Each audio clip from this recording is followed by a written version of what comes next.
Rome, le 1er juillet 2026. Selon une analyse relayée par The Conversation, les ministres de l'agriculture du monde entier se réunissent pour planifier la ferme pilotée par les données, alors que 84% des fermes de la planète ne sont représentées par personne dans la salle. Épisode Agriculture de précision, qui en profite vraiment. Chapitre 1 La salle et ceux qui n'y sont pas. Rome accueille le monde agricole, mais pas la majorité de ceux qui le nourrissent. Le contraste tient en un chiffre. Du 1er au 3 juillet 2026, la FAO organise à son siège de Rome son premier grand rendez-vous mondial sur l'agriculture intelligente, sous le titre « Exploiter les données et la technologie pour des systèmes agroalimentaires durables ». Ministres et chercheurs s'y retrouvent, aux côtés de l'industrie des capteurs et des tracteurs autonomes, pour dessiner la ferme de la prochaine décennie. Le message officiel tient en une phrase : produire plus, avec moins de ressources, tout en résistant mieux au dérèglement climatique. Les organisateurs annoncent vouloir croiser recherche publique et investissement privé pour changer d'échelle sur les 5 années qui viennent. Mais selon cette même analyse de The Conversation, les petites exploitations représentent environ 84% des plus de 600 millions de fermes recensées dans le monde, et elles produisent à elles seules près d'un tiers de la nourriture consommée sur la planète. Beaucoup d'entre elles n'ont ni la connexion Internet stable, ni le capital que suppose un capteur ou un tracteur autonome sur des parcelles bien trop petites pour que la dépense s'amortisse. Ce n'est pas l'agriculture en général qui se réunit à Rome cette semaine, mais celle qui peut déjà se payer la donnée. Le mot « durable », dans le titre choisi par la FAO, mérite qu'on s'y arrête. Une agriculture qui laisse dehors la majorité de ceux qui la pratiquent peut-elle vraiment se dire durable ? Ou ce mot décrit-il seulement la résilience climatique de ceux qui étaient déjà en position d'investir ? Prenez une coopérative risicole du delta du Gange, sans capteur ni tracteur autonome. Elle nourrit sa région depuis des décennies, remplit ses greniers chaque saison et forme ses jeunes agriculteurs sans avoir jamais entendu parler d'agriculture de précision. Sur le papier de ce sommet, elle n'existe pas. La question qui s'ouvre n'est pas de savoir si l'agriculture pilotée par les données produit plus, les études le montrent déjà, mais de savoir pour qui et à quel prix pour ceux qui restent devant la porte. Chapitre 2 84%. Ce chiffre ne bouge pas parce qu'il tient à la fois à la connexion, au capital et à l'échelle. Voici comment il se construit, poste par poste. Prenons ce chiffre au sérieux, parce qu'il change la nature du débat. Une exploitation de 2 hectares, la taille type d'une petite ferme familiale en Afrique de l'Est ou en Asie du Sud selon la FAO, voit les choses différemment. Selon le fabricant américain Meter Group, spécialisé dans l'instrumentation agricole, un capteur de sol de qualité professionnelle coûte environ 200 à 250 $. Ce même capteur n'a pas le même poids que sur une exploitation de l'Iowa ou du Nebraska, où le recensement agricole américain, l'USDA, mesure une surface moyenne proche de 400 hectares, soit environ 200 fois la surface de cette petite ferme. Le capteur et l'abonnement logiciel qui l'accompagne se comportent comme un coût fixe, alourdi par la connexion permanente qu'il exige. Ce coût se dilue sur des milliers de tonnes quand la surface est grande. Sur 2 hectares, il ne se dilue presque pas.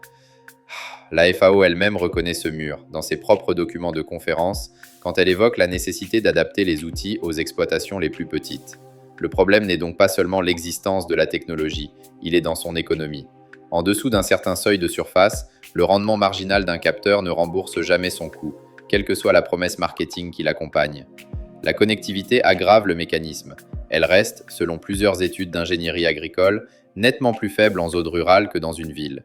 Résultat, une carte de l'adoption de l'agriculture de précision qui ressemble, presque trait pour trait, à la carte mondiale du revenu agricole.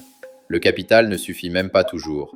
Encore faut-il pouvoir emprunter pour l'avancer, et le microcrédit agricole, dans les régions les moins connectées, finance rarement un abonnement logiciel.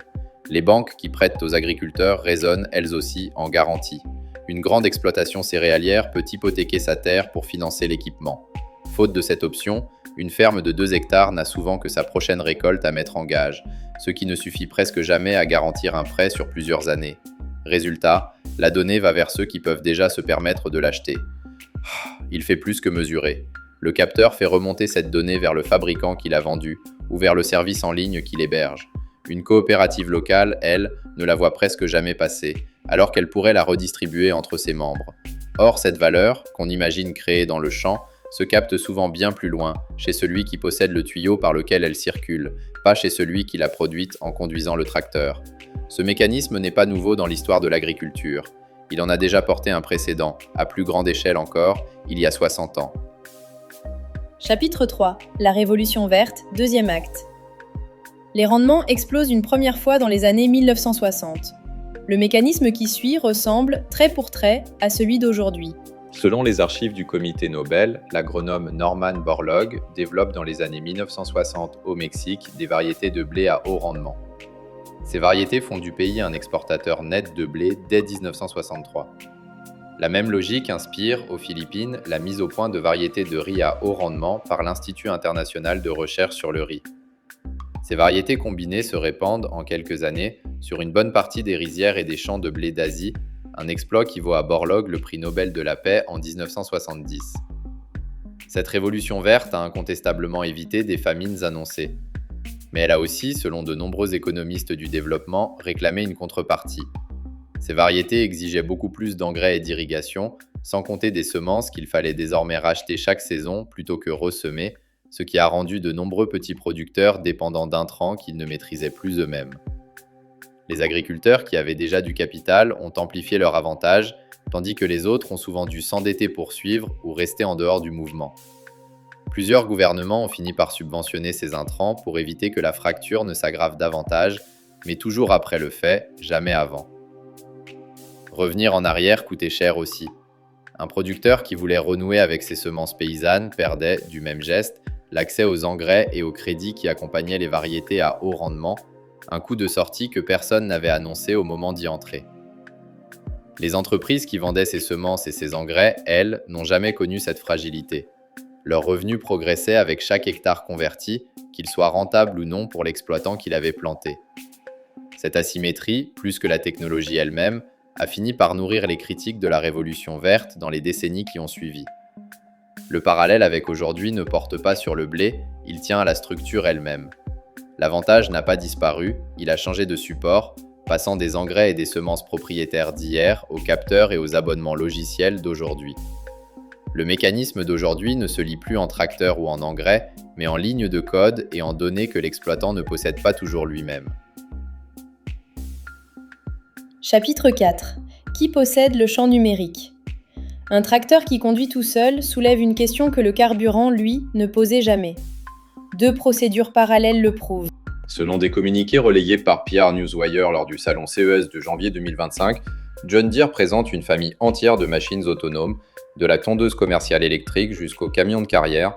La pièce maîtresse reste la 2e génération de son tracteur 9RX, équipé de 16 caméras pour une vue à 360 degrés du champ.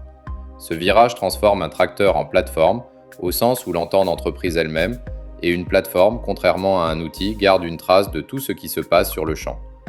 Cette accumulation de données a déjà déclenché 2 procédures distinctes. Selon Capital Press et le cabinet Arnold & Porter, Deere accepte, le 7 avril 2026, de verser 99 millions de dollars pour régler un recours collectif ouvert depuis 2022 sur son monopole de la réparation. Ce monopole obligeait longtemps les agriculteurs à passer par un concessionnaire agréé, même pour une panne mineure.